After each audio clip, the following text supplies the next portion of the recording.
បាទជំរាបសួរបងប្អូនទាំងអស់គ្នានៅក្នុងវីដេអូនេះខ្ញុំនឹងធ្វើការបកស្រាយនៅលំហាត់ទី8បន្តទៀតនៅក្នុង Microsoft Office Word អញ្ចឹងនៅក្នុងលំហាត់ទី8នេះគឺគេឲ្យយើងបង្កើតបញ្ជីរាយនាមសិស្សដែលនៅក្នុងបញ្ជីរាយនាមសិស្សគឺយើងមានទម្រង់បែបនេះអូខេអញ្ចឹងនៅក្នុងនោះគេឲ្យយើងកំណត់ប្រភេទกระดาษជាប្រភេទกระดาษ A4 អញ្ចឹងឥឡូវយើងបង្កើត file กระดาษថ្មីមកយើងយក blank document រួចហើយយើងកំណត់ជាប្រភេទกระดาษ A4 អូខេហើយយើងកំណត់ margin កន្លែង margin កន្លែងនេះគឺមិនមែន2ទេគឺ 0.2 ណាអធិស្ឋានកន្លែងនេះខ្ញុំដាក់ព្រីដាក់ក្បៀសអញ្ចឹង 0.2 ហើយបឋម 0.3 lab 0.3 ហើយ right 0.3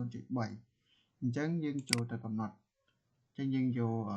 layout ដូចគ្នាយើងយក margin ហើយយើងយក custom margin ហើយយើងកន្លែងនេះ top យើងយក 0.2 បឋម 0.3 lab 0.3 ដែរ right ក៏ 0.3 ដែរអូខេអញ្ចឹងយើងអូខេមកអូខេអញ្ចឹងយើងបានទម្រង់បែបនេះបន្តមកទៀតព្រះរាជាណាចក្រកម្ពុជាជាសាសនាព្រះមហាក្សត្រនៅចំកណ្ដាលអញ្ចឹងយើងយក home យក align center អញ្ចឹងយើងបញ្ចូលមក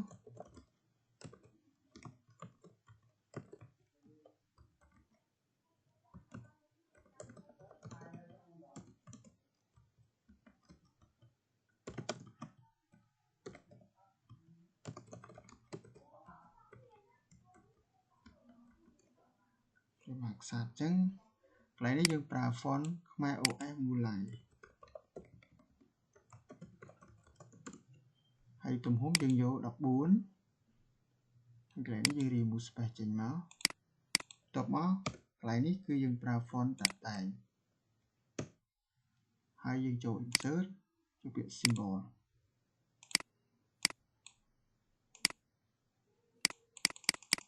ូខេប៉ុណ្នេះ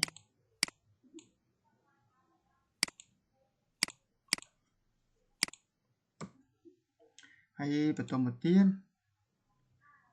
នេះកន្លែងនេះការិយាល័យ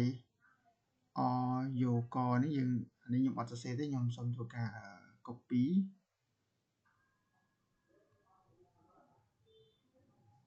អូខេអញ្ចឹងយើង copy ក្នុងនេះ copy មកអូខេអញ្ចឹងបន្តមកទៀតកន្លែងនេះយើងប្រើ word art មួយមកចង់ប្រើ word art ក៏បានយើងចង់កំណត់ ruler ក៏បានដែរកន្លែងហ្នឹងអញ្ចឹងខ្ញុំប្រើ word art ហើយយើងទៅ copy កន្លែងហ្នឹងដែរអូខេ copy មកយើងតម្រឹមមួយចំកណ្ដាលហ្នឹងមកអូខេដល់ប៉ុណ្ណឹងហើយបន្តមកទៀតយើងកំណត់តារាងអញ្ចឹងតារាងរបស់យើងមានប្រមាណរ៉ូយើងរាប់មក1 2 3 4 5 6 7 8 9 10អ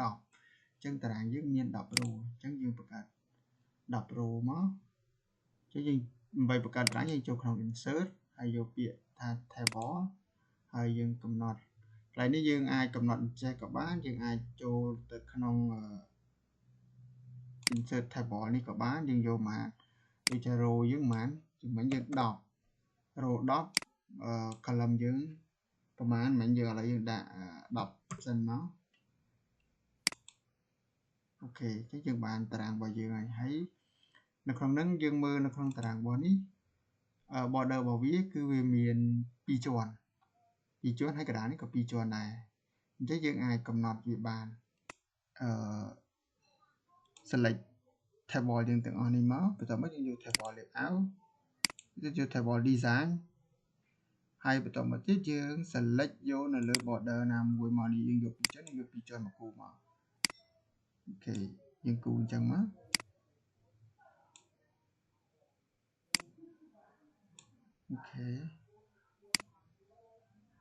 អូខេហើយបន្តមកទៀតយើង select យើងគូចំកណ្ដាលមួយទៀតមក អញ្ចឹងយើងបានដូចអីដែលយើងចង់បានហើយមួយទៀត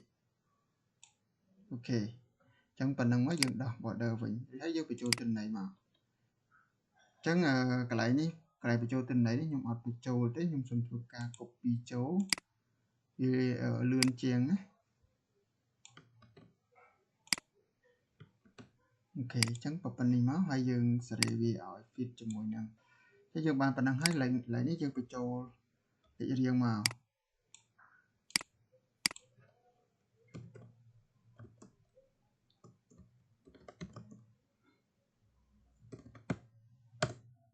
នេះយើងប្រើ font OS ហើយប្រើទំហំ11អូខេអញ្ចឹងយើងអានេះវាជាប់ font ទាំងអស់អញ្ចឹងយើងអាច select អានេះយើងដាក់វាទាំងអស់តែម្ដងមក3 4 5 6 7 8 9ហើយបើសិនជាករណីយើងចង់បន្ថែមទៀតយើងគ្រាន់តែចុចបូកនេះមកវាបន្ថែមទៀតហើយនេះអូខេអញ្ចឹងកន្លែងនេះយើងអាចបញ្ចូលខ្លួនឯងណាហើយយើងបញ្ចូលតមកហើយបន្តមកទៀតកន្លែងខាងក្រោមគឺយើងមានកន្លែងនេះទៀតនេះបញ្ឈប់បញ្ជីត្រឹមចំនួនសិស្សប៉ុណ្ណេះទៀតអញ្ចឹងកន្លែងនេះខ្ញុំមិនបាច់ចាំបញ្យល់ច្រើនទេនេះយើងប្រើ Word Art មកគឺយើងលំហាត់មុនយើងដឹងហើយអូខេអញ្ចឹងនៅខាងក្រោមនេះ